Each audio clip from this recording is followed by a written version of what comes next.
you guys have not tried out the Prize Picks app, you guys need to download it and try it right now. What I love about Prize Picks is instead of just choosing teams, you're choosing individual players. So you go on the app, each player has a set projection, and then it's up to you. You either go more or less than that set projection. So choose a bunch of players, put them all together. The more you pick, the more your pick's gonna multiply. I know it's summer, boys, but that does not mean it is time to stop firing on sports, all right? NHL Finals is still on, NBA Finals is still on, and guess what? We got baseball all summer long. We are not stopping the firing during the summer. We're gonna get some baseball heaters going, but all summer long, we are still firing. Also, boys, we got you guys on a special code NELK. If you plug that in and put in just $5, you're gonna get $50 for free, no strings attached. So download the Prize Picks app, use code NELK, and get on there. Let's get into the pod. Warning, this pod was supposed to be recorded about 5 hours earlier, but John Jones wanted to do it after the Dirty Boxing event, and during the event, he probably fed me at least 6 tequila shots, so just a little warning, boys, I got absolutely hammered inside of there, and I might be a little drunk. Nice to meet you guys as well. Good to see you. Are you good?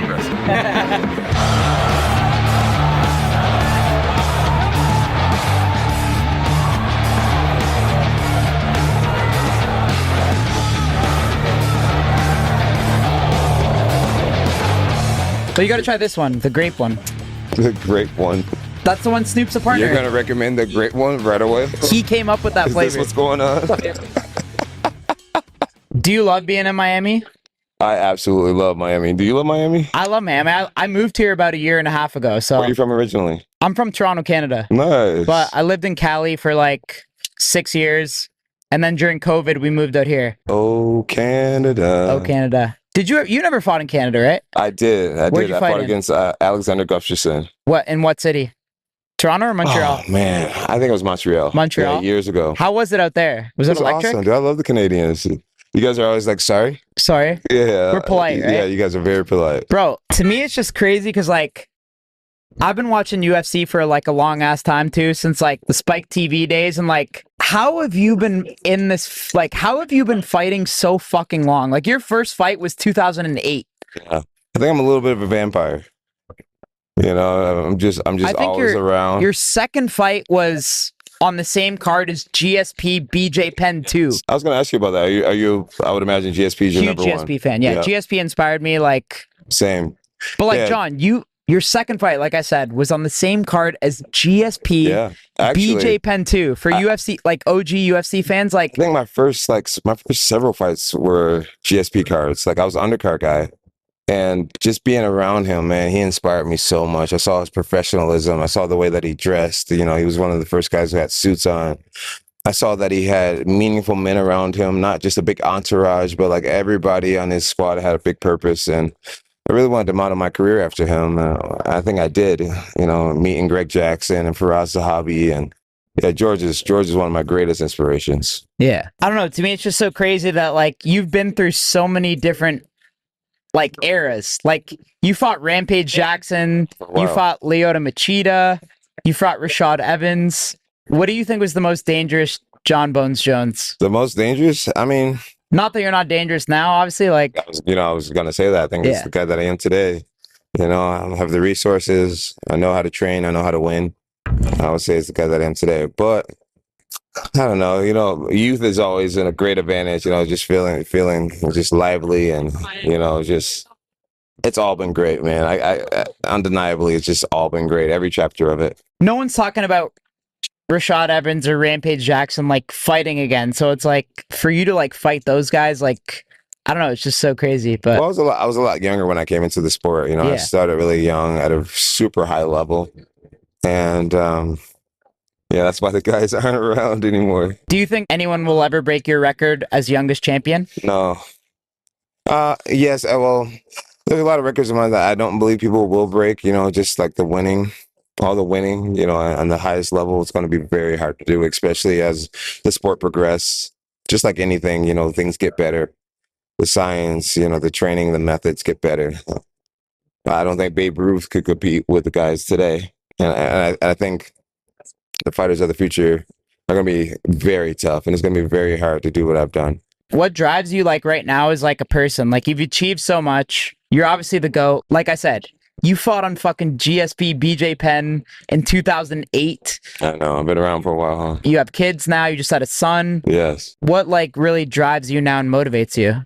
Well, obviously family is my reason why, right? And then just knowing that God gave me an opportunity to be just different. I feel like I owe it to the world to give things back. One of the main things I want to give back is just inspiration, letting people know that there's nothing in the world they can't do, whether that's winning a fight or getting over adversity. And so that's my driving force. I had a coach that used to say to me all the time, John, because you can, do it because you can. And I think men should know that, and women around the world, we can. And that's what drives me, is just being tough, being strong, and just being my small contribution to the world. I know you guys have heard me talk about the MoonPay app before, and honestly, I'm not going to stop. MoonPay, honestly, is the best crypto app in the game by far. Every crypto provider you can think of, they use MoonPay, and that's how you can use your debit cards, your credit cards, literally every payment provider MoonPay uses. Also, guys, something really cool, MoonPay is now powering payments on the SafePal wallet suite. SafePal is like a fucking personal fortress in the crypto world, keeping your assets locked down. It supports thousands of tokens across 200 plus blockchains, so you can manage your entire portfolio in one easy app. So go to SafePal and buy with MoonPay. Also, guys, every single week, we're giving away $1,000 in crypto with MoonPay on our Instagram at NelkBoys. So make sure you guys are following us. All you guys got to do every week is DM us your wallet address. Whether you're a new crypto user or an old crypto user, if you know someone that's looking to get into the crypto game, you got to recommend the MoonPay app. These guys are making moves, taking over the crypto world. Shout out to MoonPay, the best app in the crypto game. Let's get back into the pod. I want to talk some UFC with you while you're here. Who do you got? I guess it's tonight, like in a few hours. Usman Buckley. Great beer, huh? It's grape seltzer. You like it? I do. It's only like 100 calories, 1 grams of carbs. So I used to drink Coronas. It was like 13 grams of carbs. I just feel like Snoop Dogg recommended it, and it's just. I feel like I shouldn't like this as much as I do, but it's fucking good. I love it, bro. It's really my favorite flavor. You're gonna have to send me a few cases, 100%. right? My friends back in the Boutique, Albuquerque. We're all gonna. Who do you got tonight? Who's fighting tonight? Buckley and Usman. I have a better relationship with Usman, and I always ride with my dogs, so I'm gonna say Usman. And he's a wrestler, and he's an old head, so you gotta see him give it a good hoorah. I saw Ngannou is cornering him, and he's wearing like UFC shit. Like UFC, obviously, like, do you think there's any like negotiations going on there or anything? I think Dana gets things done, and I think business speaks before emotions. And Francis presented himself in a humble way, and I think that he could very easily be back in the UFC. So you think there's a chance that he ever comes back to the UFC? Yeah, absolutely. Yeah, absolutely. Dana White's he's one of the best sports minds in recent history for a reason, and money talks. Francis brings eyes, and I'm sure Dana will be interested. But I feel like also like I'm good friends with Dana too. Like he's done so much for me and like our whole crew that I can't even explain. But I also feel like once you piss him off, you're kind of on that shit list. Yeah, he can be a little stubborn. Fucked. I mean, I feel like I'm a living example. And I feel like Ngannou's kind of on that, where it's just like... I feel like I'm an example of like, people, they grow and they mature, and time changes things, time heals all. And I mean, there were moments in my career where I felt like Dana absolutely hated me. And now I feel like, he's a big advocate for me. I feel like he also has a soft spot for people too. And like, I feel like you were maybe sometimes on the shit list, but like he has a soft spot for people. And once he loves them, like, I feel like he always loved you. And like, you might be on his shit list for a little bit, but also like, he still loves you and he's always had your back. Dana's changed my life, man. The Fertitas, the UFC has absolutely changed my branch and my family tree.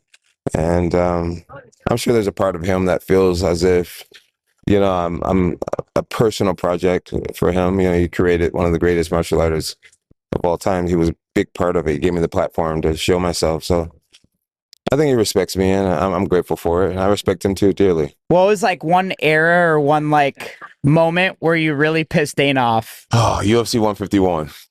Yeah, me refusing to fight Chael Sonnen. That man, he just didn't see the logic in it.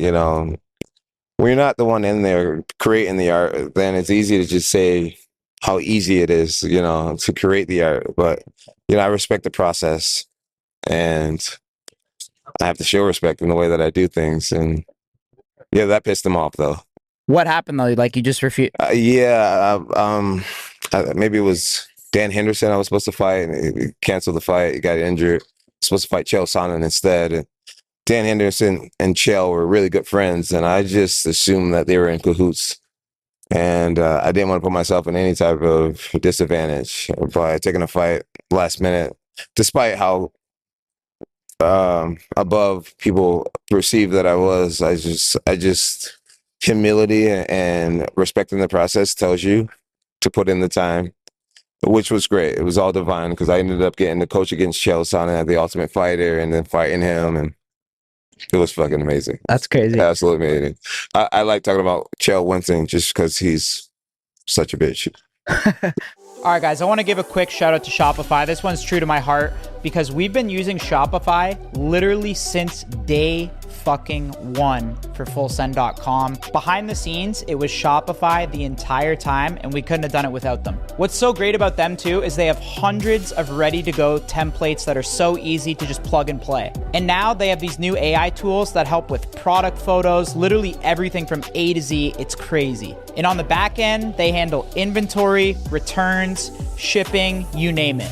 If you're ready to start a business, you got to use Shopify. I got you guys on a sweet ass deal. Go to shopify.com/fullsend and you can get a $1 per month trial. That's an insane deal. So guys, if you've been thinking for a long time about starting a business or you have something on your mind, there's going to be no time that's good to ever do it. You got to just get off your ass and do it. So take advantage of that. Go to shopify.com/fullsend, $1 per month trial, and take your business to the next level today.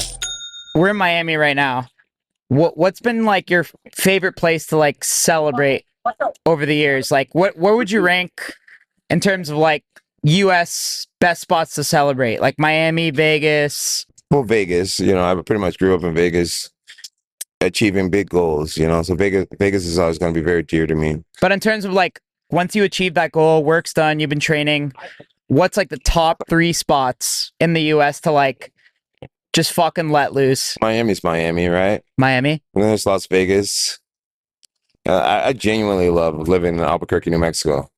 That's my home. I just love But Albuquerque's not a party spot. But bro, call me a Blaxican, bro. I love my people. I love my community.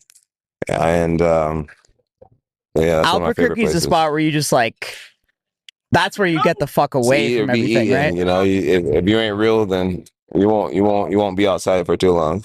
Yeah, I really love that community. What was your biggest like celebration night after a card? It's hard to say, man. You know, like what card after did you just sally hard?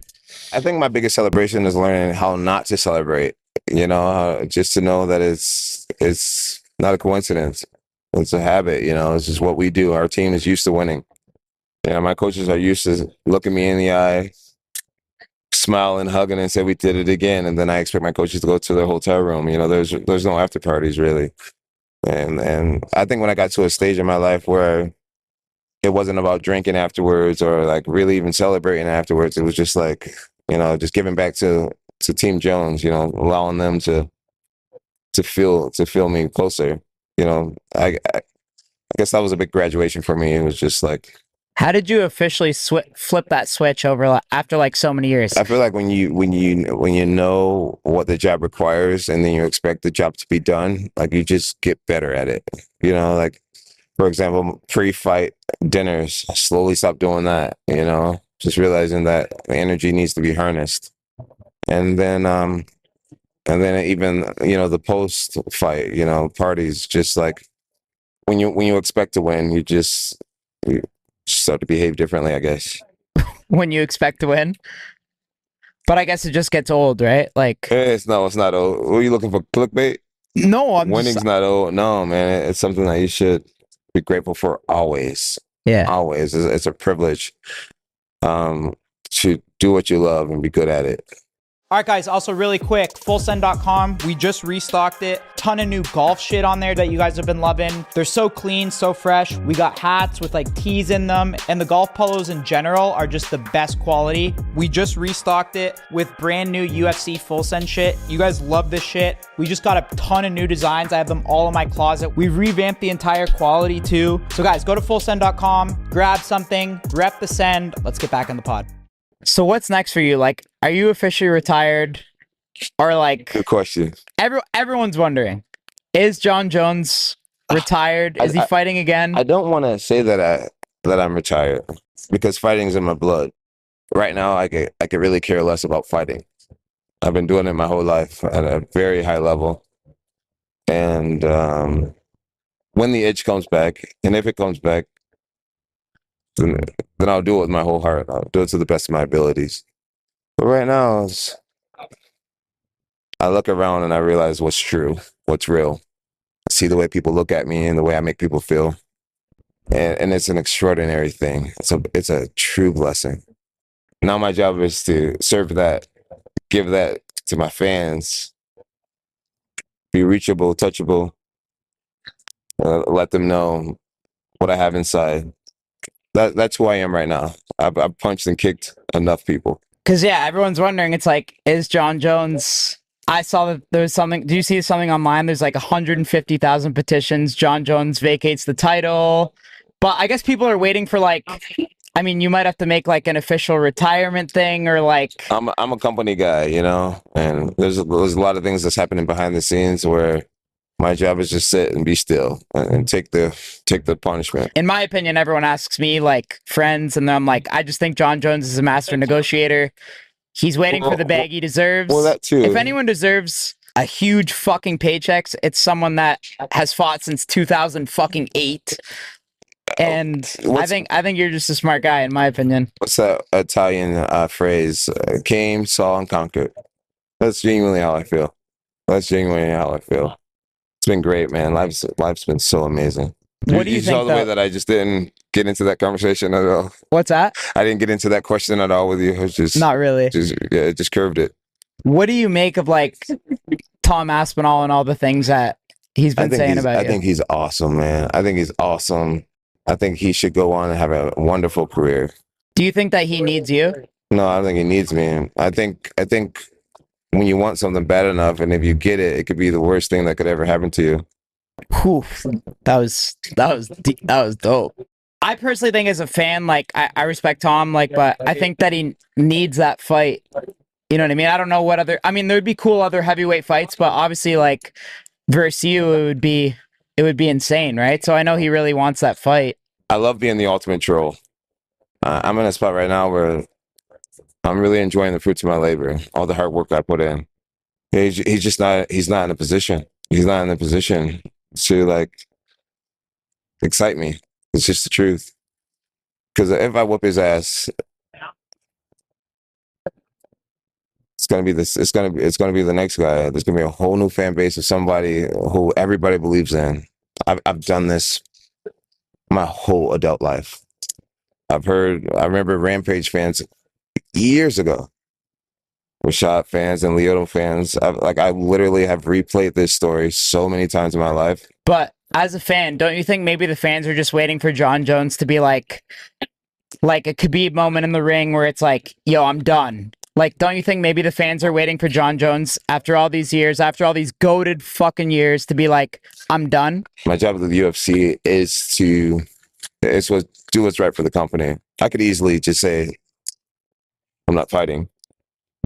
My job is to chill. And that's what I'm doing. I know, you're a smart guy. Do you think after the UFC, let's say you do fight again, would you ever do a fight in like dirty boxing or something? Yeah, I think I will fight again in the future. I think I will fight again. And where the future of combat sports is going, it's going to be amazing when I pop back up. But right now, I'm just focused on so many other things like family and like building my house, like building this brand. I just don't like even the fact that you fought Rampage Jackson and now like no disrespect to Rampage, like he's a legend, but it's like where like no one is talking about Rampage Jackson fighting again. So it's so crazy that like you fought guys in that era, like the OG UFC era, around. and people are still talking about you like coming back and fighting. The biggest form of flattery is to be my age and to have the hearts of my fans still. Like literally, whether you love me or hate me, whether you want to see me do it again, or maybe think that I've met my match, I have the hearts of the fans. And as an athlete, what more could you ever ask for? What would it take to fight Tom Aspinall from the UFC? Like, what does the UFC got to do? Said something real wild on off the cuff. I'll see you guys later. That's it. Yeah, All right. thanks for the happy John beer. Jones, the legend. Yeah. John, can you tell them? I would have been a little more professional if we did this 5 hours ago, but John said, can we do this after the fight? I've never done a show after a few drinks. I'm glad I did. That was smooth. Cheers for Dirty Boxing! Dirty Boxing. Dirty Boxing! Cheers to Johnny B. We're in the presence of a fucking legend. This guy is the UFC fucking GOAT. He's been fighting since fucking 2008. He's inspired all of us. Cheers to Johnny B, baby. I'm joining Dirty Boxing tomorrow. Yeah!